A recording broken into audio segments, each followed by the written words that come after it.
বিগত আওয়ামী লীগ সরকারের সময়ে ১০০টি অর্থনৈতিক অঞ্চল প্রতিষ্ঠা করার কাজ শুরু করেছিল।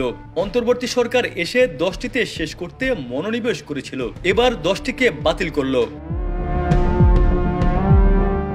রোববার ফরেন সার্ভিস একাডেমিতে এ তথ্য জানিয়েছে বাংলাদেশ বিনিয়োগ উন্নয়ন কর্তৃপক্ষের নির্বাহী চেয়ারম্যান আশিক চৌধুরী। একই দিনে প্রধান উপদেষ্টা ডক্টর মোহাম্মদ ইউনূসের সভাপতিত্বে বিডা ও ব্যবজার বৈঠকে এই সিদ্ধান্ত নেওয়া হয়। প্রধান উপদেষ্টার উপপ্রেস সচিব আবুল কালাম আজাদ মজুমদার বিষয়টি জানিয়েছেন।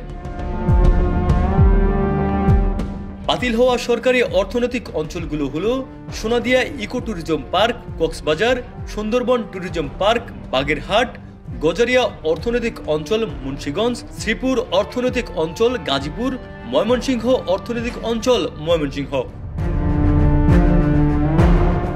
বেসরকারি অর্থনৈতিক অঞ্চলগুলো হলো গার্মেন্টস শিল্প park BGMEA Munshiganj, Chhatak economic zone Sunamganj, Famkam economic zone Bagerhat, city special economic zone Dhaka ও সোনারগাঁও অর্থনৈতিক অঞ্চল নারায়ণগঞ্জ।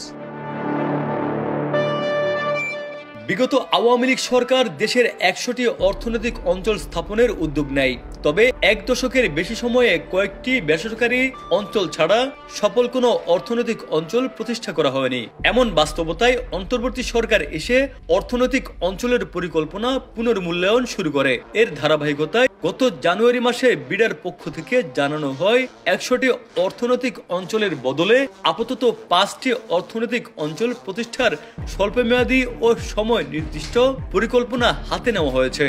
২ বছরের মধ্যে সেগুলো বাস্তবায়ন করা হবে। বিডার নির্বাহী চেয়ারম্যান আশিক চৌধুরী এ বিষয়ে জানিয়েছেন, এই ৫ অর্থনৈতিক অঞ্চল সফলভাবে বাস্তবায়ন করা গেলে সবার মধ্যে ইতিবাচক ধারণা তৈরি হবে।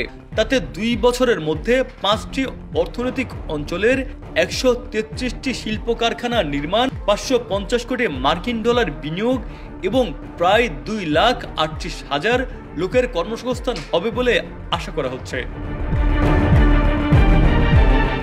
নিউজ ডেস্ক, ভোরের পাতা।